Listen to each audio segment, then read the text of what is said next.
Welcome to our channel. We're all about faith, family, home, and farm. Come on in and grab a chair and sit a spell with us. If you like readable versions of all of our content, be sure to check out both of our blogs. The links to our blogs will always be in the description box below our videos. Good morning, y'all. Welcome to today's study of the Proverbs 31 woman. We're also going to be throwing in Titus 2 woman and really anything concerning women in the Bible. God had a plan for woman when He created her. Men, God had a purpose for you too when He created Adam. But we're just working on the women right now. One day, we might work on you men. But this study is about women in general, and two women stand out in the Bible. It's the Proverbs 31 woman and the Titus 2 woman. I hope y'all are enjoying this series so far. This is just something that has always been near and dear to my heart, because in my childhood years, just sitting and watching my mother and my grandmother, I knew as a child this was my calling. A lot of women, children, girls, are born with natural nurturing instincts. Now, not all young ladies, girls are. I see little girls who can just play with their baby dolls and have the most nurturing, caring instinct in them that you don't even didn't even teach them. It's just there. They were born with it. And then I see some mothers, some women who were not born with that natural instinct. I know some that didn't grow up in a home watching their mothers and grandmothers. Their mothers and grandmothers maybe weren't those type of women either, and it's just what they thought was normal. Then I've seen some that have to be taught. They want to learn how to be. I didn't grow up learning all this stuff. I want to learn. I want to sit with somebody. I want an older mentor, woman mentor. And then, y'all, I see some,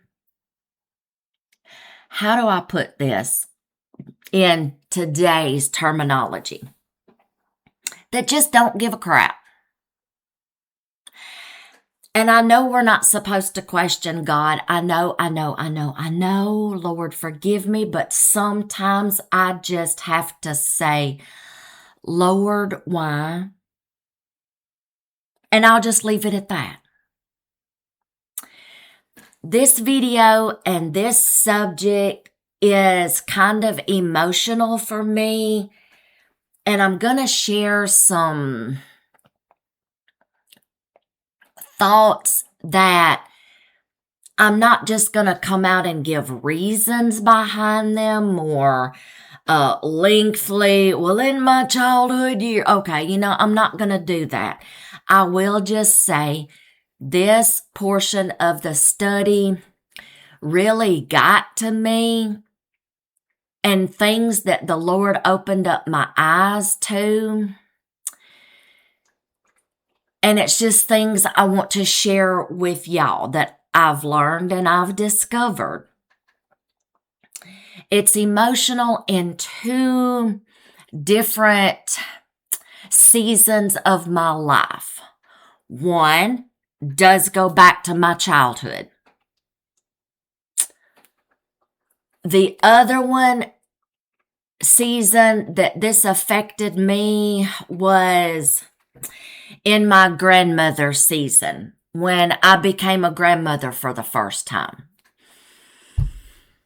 And today's portion of the series, we're going to be talking about she looketh well. In Proverbs, it says, she looketh well to the ways of her house.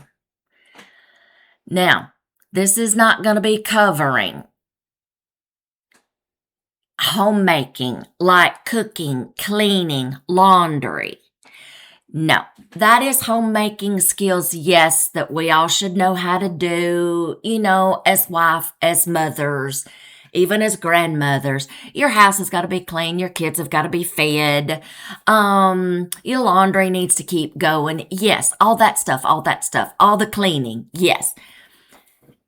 This took on a deeper meaning for me when the Lord was like, let me tell you, child, something else that this pertains to.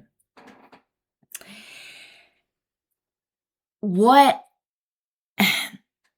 do you think actually makes a home, a house, a home? Ladies, I'm talking to y'all. What do you think actually makes a house a home? A house is not just a building, okay? A house is not just a building. Home is supposed to be a safe place. You feel secure. You feel comfortable. You feel peaceful. This is the part of my childhood I'm going to kind of just give you, but not go all in. In my childhood, at one time, we lived in a house. Yes, it was a roof over my head. It was a shelter from the storms. It was a house. Like I said, a roof over our head.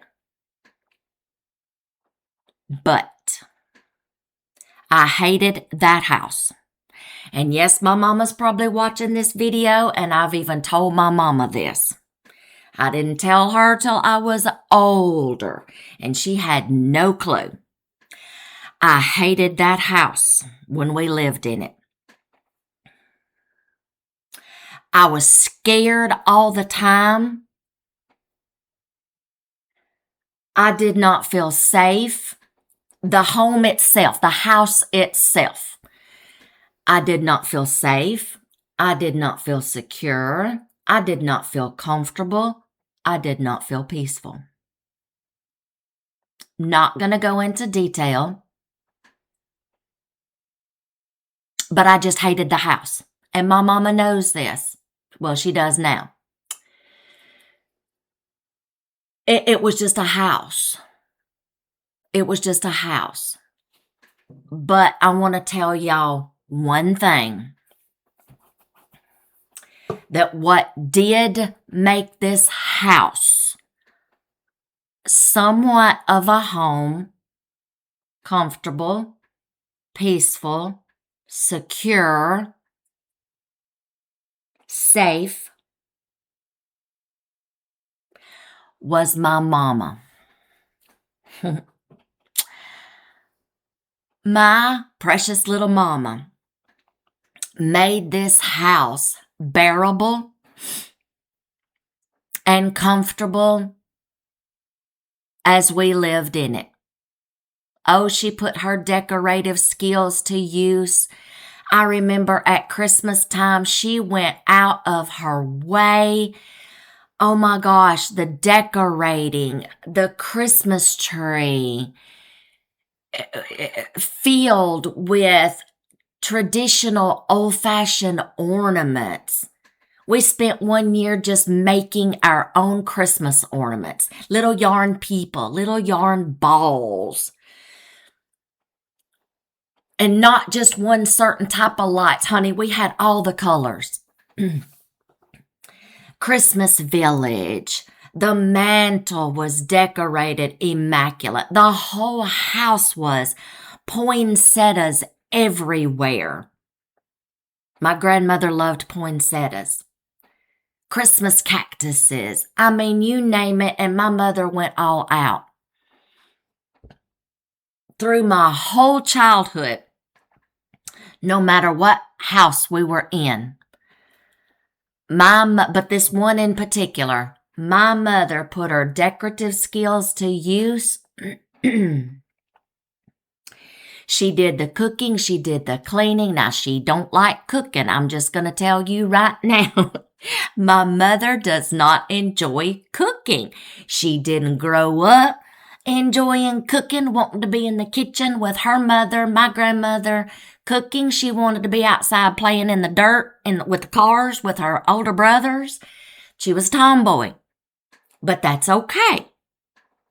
But she fed us. Have you seen my chubby self? We didn't starve, okay? We didn't starve. I remember living in a little house one time that had no indoor plumbing, and it was freezing cold in the winter. We had to go to the outhouse. This little house didn't hardly have nothing. But y'all, I couldn't tell it. I couldn't tell it. I could not tell. My mama might have thought we were struggling and suffering, and to her we probably were. But as a child, I didn't know. It was just a little bitty house. We froze during the winter. I think we burned up during the summer. No indoor plumbing. But y'all, I couldn't tell the difference. And even through times of struggling in other houses growing up, like I said, we didn't know. Let me tell you what did make the difference in any house that we lived in. Any house. It was her presence. Her presence.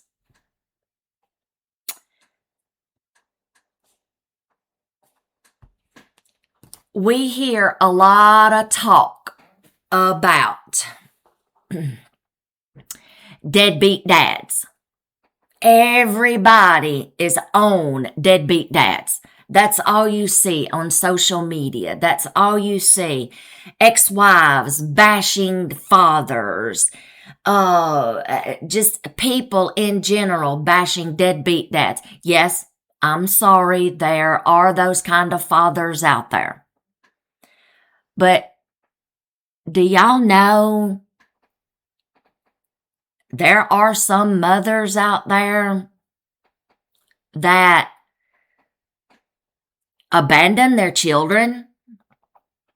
They leave the home. They don't want to be that mother. They don't care anything about raising a family. They have these children, and it doesn't really matter to them. They don't care, and they don't want to be the mother, and they leave. There are women and mothers who leave. Or there's mothers who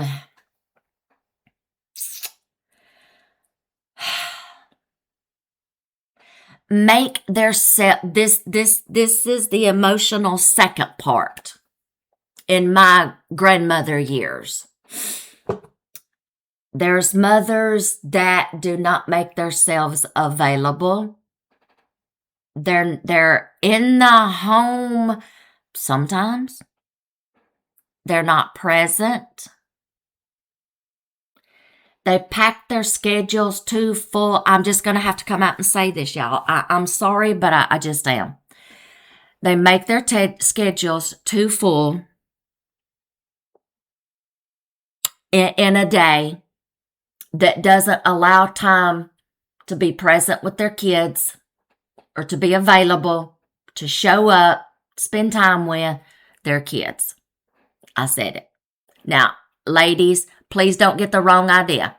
I am not bashing any woman for having to have a job, especially if you're a single mother or you're a two-income making family or you have a career, you went to college to become something. I am not bashing working mothers. Please do not get me wrong.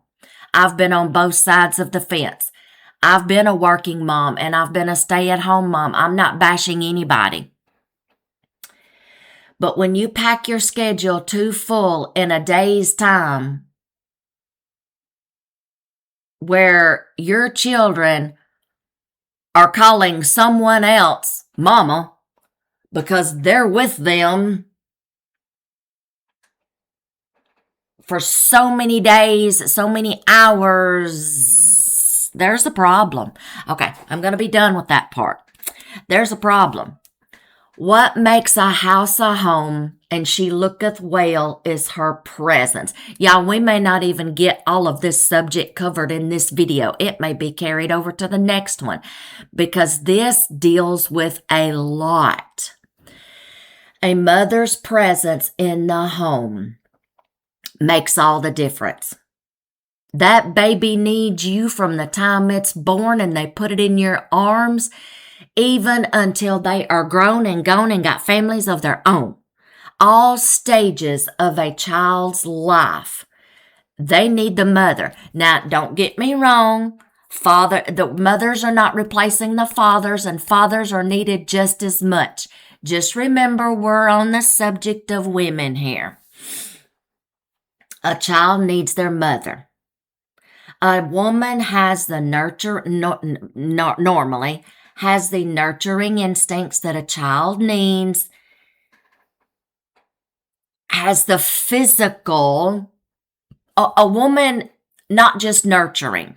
Let me tell you some ways that she looketh well. This includes children and husbands. She's meeting everyone's needs in the home. Everyone's needs.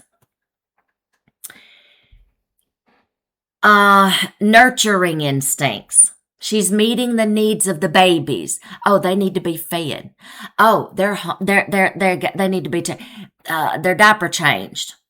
Oh, they just need to be held a moment. They just need to be comforted.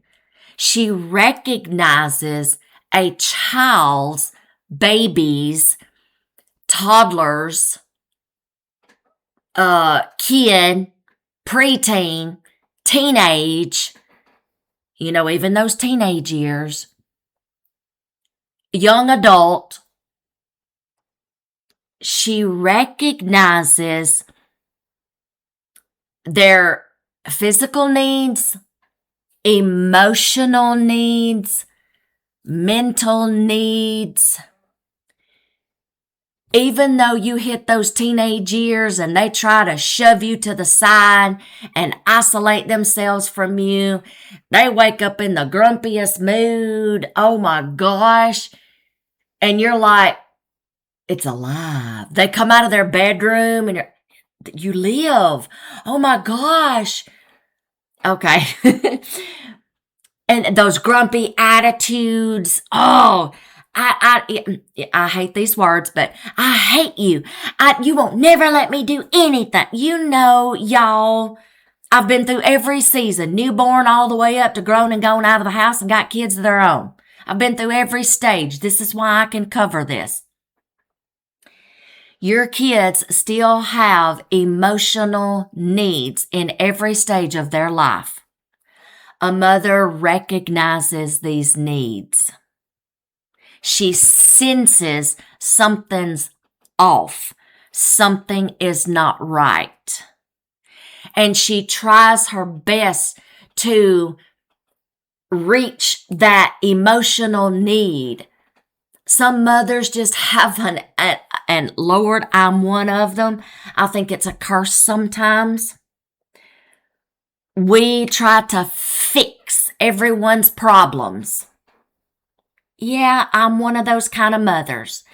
My kids, babies, colic, I tried to fix the problem. Not sleeping, I tried to fix the problem. Scared, I tried to fix the problem. Having trouble at school, I tried to fix the problem. Having trouble with kids at school, tried to fix the problem. Having trouble with teachers at school, I tried to fix the problem. Having boyfriend, I got boys, sorry, but now I have granddaughters. So having boyfriend, girlfriend issues, I tried to fix the problem.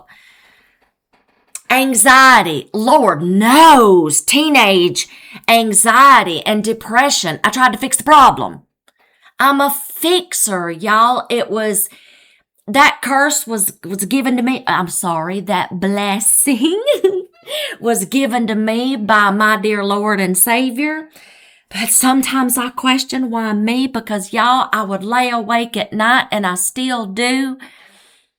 How can I fix this problem? How can I help you today? I'm an overthinker.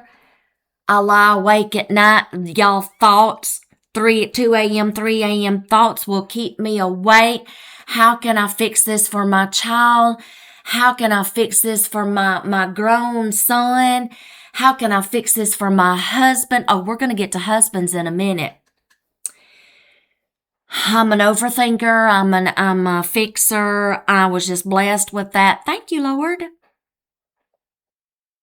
Maybe I wasn't designed for sleep.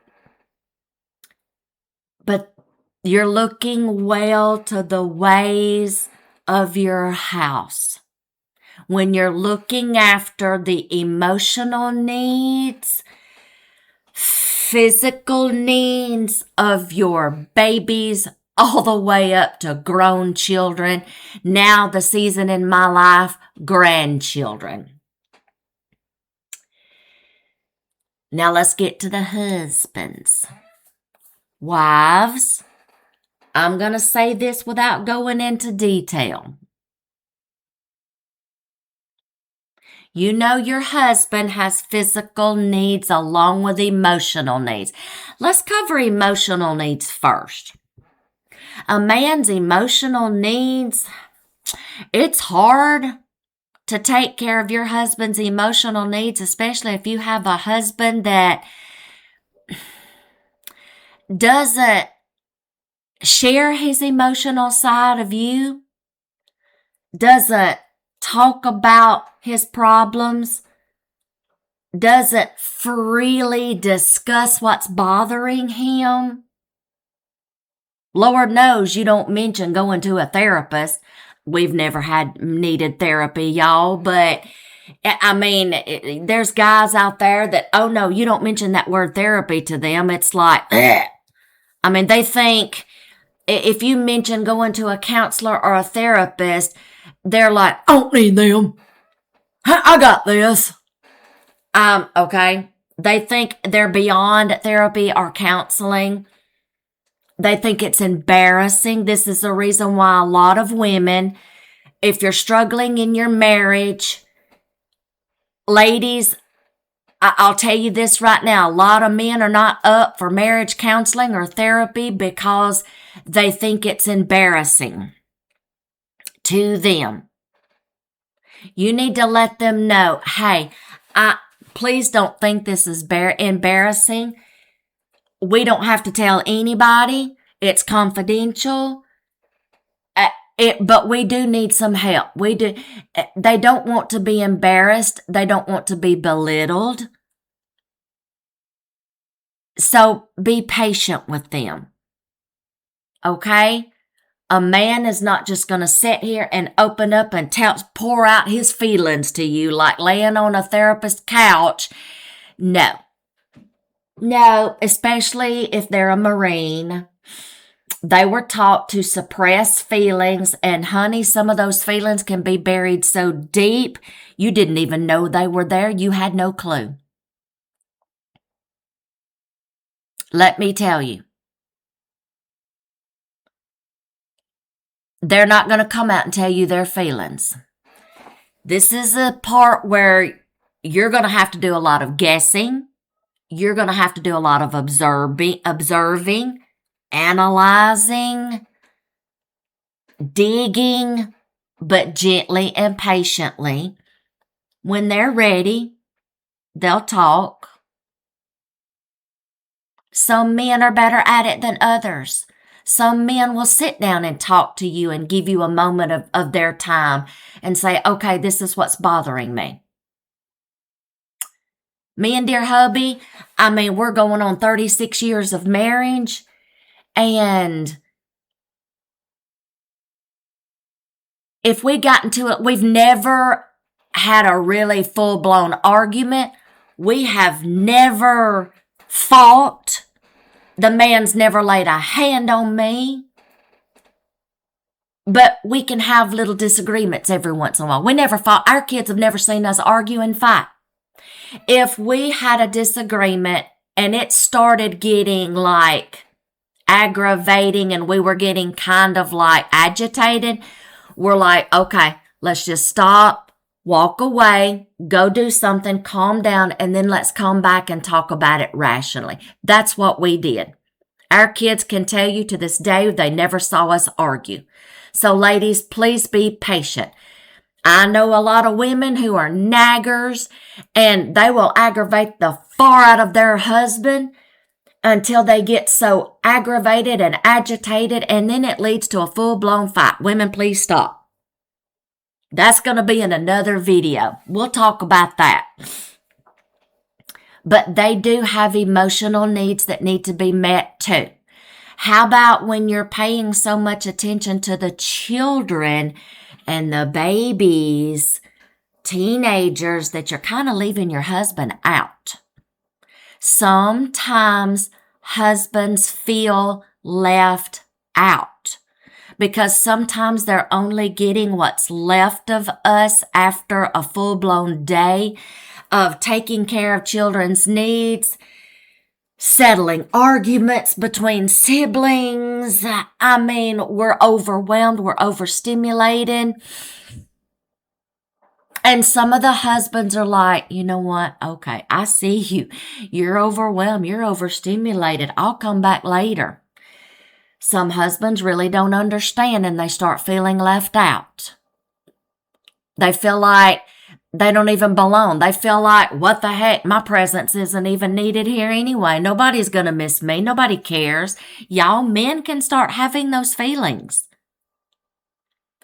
You've got to learn a balance between home and family and yourself. You got a three-way triangle here and the Lord. So I'm sorry, a square. You got to give the Lord some of your time first and foremost. Then your husband is next. Then your children. Then your home. Y'all, you got to create some balance. You got to create some balance. Everybody needs you, Mom. Everybody. Even those stubborn, hateful teenagers, they still need you. Even though they try to push you away, they still need you. Your grown kids may think they've got this for a while, but then eventually they're going to come back and say, Mom, I need your help with something. Trust me, they do. Everyone needs you, Mom. Your husbands need you emotionally. Sometimes he may need help with a project. Physical needs. Ladies, I do not have to tell you what this means. This is not an X-rated channel, okay? He has physical needs. Their brain works different. And their brain is actually in two different locations. Their needs have to be met. There comes a time when you have to come together as husband and wife. It's in 1 Corinthians, maybe 2 Corinthians. Your body is not just yours. Your body doesn't belong to you. Your husband's body doesn't belong to him. You have to join together. You have to engage to meet those physical needs. Okay, that's all I'm going to say about that. Your presence is needed in the home. Moms, you're looking well to the ways of your home when your attitude comes into play. You're the one who sets the tone in your home. Your attitude can either stink or it can be uplifting. You got children coming in and they've had a bad day. They just want somebody to talk to. They want to unload. But if you're in a stinking kind of attitude, they're going to dodge you in a heartbeat. You've missed a teaching opportunity. You've missed an emotional help opportunity. You've missed a child needing you opportunity. You see what I'm saying? Your attitude can either make or break a home. Your attitude sets the home, sets the atmosphere in the home. You've had a bad day. You're in a sucky mood, a stinky mood. And people come in and they're like, oh, okay. They don't feel very comfortable at the moment, especially when they see you chopping. Though, I mean, you got that knife going and slinging everywhere. Okay, I'm just going to go to my room. Okay. Your attitude and your tone sets the atmosphere of the home. Your tone of voice sets the atmosphere in the home. Nobody's going to want to come to you and talk to you about anything with an emotional need or a physical need if your attitude is yelling and screaming to the top of your lungs, yelling at the kids, go to your room, go play. I ain't got time for this. You're getting on my nerve. Y'all, I'm going to tell you something right now. I can be out grocery shopping. I can be somewhere. And I hear women yelling at their kids. And I cannot tell y'all what I want to do. I might be censored in this video if I tell y'all what I want to do when I hear a woman yelling and screaming at her kids. I can't stand it. It unnerves me. You're not their safe place anymore when you're yelling and screaming at them. They're going to go to somebody else, or they're going to clam up and suppress and isolate themselves from you. Is that what you really want? Is that really what you want? Your tone of voice. Nobody's going to come to you if you're yelling and screaming because you're not going to make them feel safe. You're not going to, no. If I see you yelling and screaming and throwing stuff around and pitching fits like a toddler, I'm not going to come to you either. Your tone, your attitude makes a difference in your home. You're not looking well to your home if it's full of chaos, destruction. In Proverbs, it says a wise woman builds the home. Foolish woman tears it down. What kind of home are you having? Are you a wise woman or are you a foolish woman? Are you building your home or are you tearing it down? I'm just saying, don't shoot the messenger. Y'all, when we first got married, I'm going to tell you, I'm going to be upfront and honest with y'all. I'm going to tell y'all right now, when me and my husband first got married, I had the worst temper. Ooh, I had the worst temper. I was a nagger. I was on that poor man about everything. I was a nagger. I had a preacher's wife just honestly in my face tell me, leave that man alone and shut your mouth. How dare she? No, She loved me enough to tell me the truth and be honest with me. And y'all, it made me think, and it worked. I started controlling my temper somewhat. Okay, let me say that again. I still have a little trouble with my temper, but I'm not near as bad as I used to be.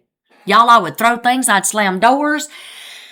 I'm being honest with y'all. I'm being upfront. I was the world's worst. I got that Irish and Indian blood. I was on a warpath all the time. I've calmed down a little over the years. My kids have seen a temperamental side of me. My kids, man, y'all, they pushed my buttons every chance they got. Oh my gosh. They pushed my buttons just to see how far I would go. And when I had to let go, I kind of scared them sometimes. I quit nagging. I learned how to control my temper a little. And y'all, things started improving. It helped me so much. And it helped our marriage so much. Your tone, your attitude sets the atmosphere in your home. You want people to come to you. Let me tell you this. You want those teenage kids to come to you and talk about their problems. Be open-minded. Things aren't like they were when I was growing up. Some of these kids, some things that they can say and do will shock you. And it really shouldn't shock you because that's today's world we're living in. Nothing is sacred, secret, valuable, moral anymore. So learn to be open-minded, okay? Hold your temper. You want your preteen, teenage children to come to you. Your adult children to come to you and talk. Mom, you are their safe space. They want to come to you. Because if they can't come to you, guess what? They're going to go to maybe some uninfluential friends, immature friends, unreliable friends, uninfluential people, strangers, the internet. You don't want that. Show up and show out for your kids. Let's get back to being too busy. Moms, please don't pack so much in your schedule that you can't be there for your kids. I'm not talking to women who are like in the medical field and have to work like 8, 10, 12, 14 hours a day. I'm talking about on purpose, packing your schedule where you cannot be there for your kids. I'm too busy. I've got school. I've got work. I got these tests to study for. I got to turn in this essay. Women, it is hard to try to go back to school, work a full-time job, squeeze in clinicals, and family too. Yeah, I know. But at that same expense, it's taking you from your children. Kids having so many extracurricular activities that teachers and coaches are actually mentoring and raising your kids more than you are. They're in school for 8 hours a day. Then these extracurricular activities, hello? Where does mom and dad fit in at? Where can we come in at in this? Now the last part. Spirituality. Your kids need you for their spiritual lives. They need someone leading and guiding them towards the Lord, towards the Bible, towards Scripture, towards church. You got little souls you got to win for the Lord. You got to witness to. Okay? This is where you got to come in at. Get them to church. Get them under the Word.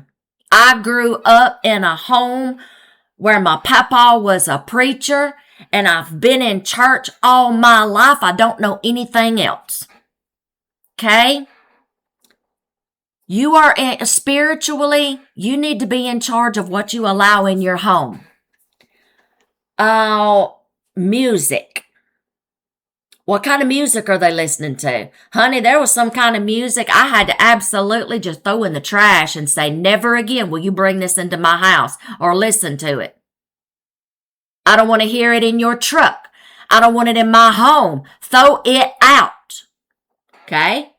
TV. What are you letting them watch on TV? Oh my gosh, there's a lot of parents that lets the TVs and all the electronic devices be the babysitters and the entertainment. No.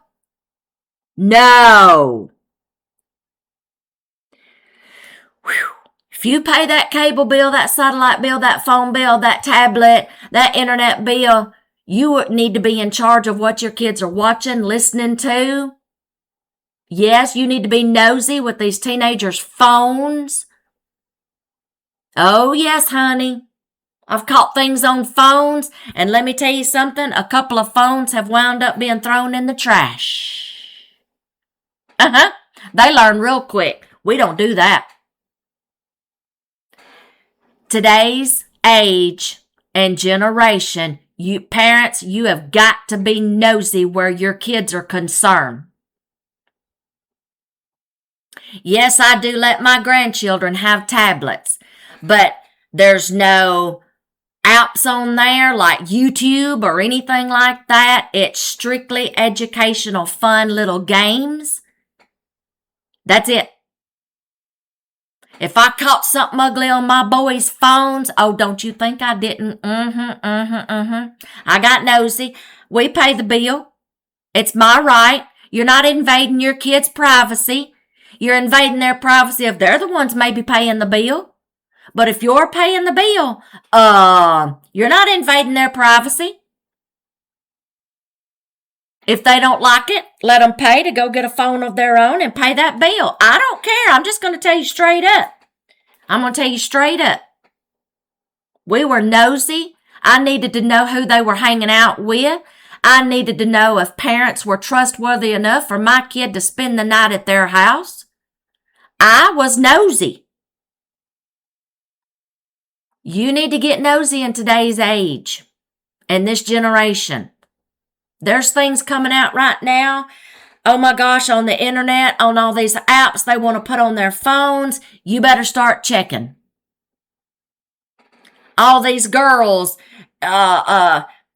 somehow these teenage boys or these men, y'all, are getting their numbers and their social medias and reaching out to them. Y'all, you need to get more secure where your kids are concerned and safe. Some boys are doing the same thing.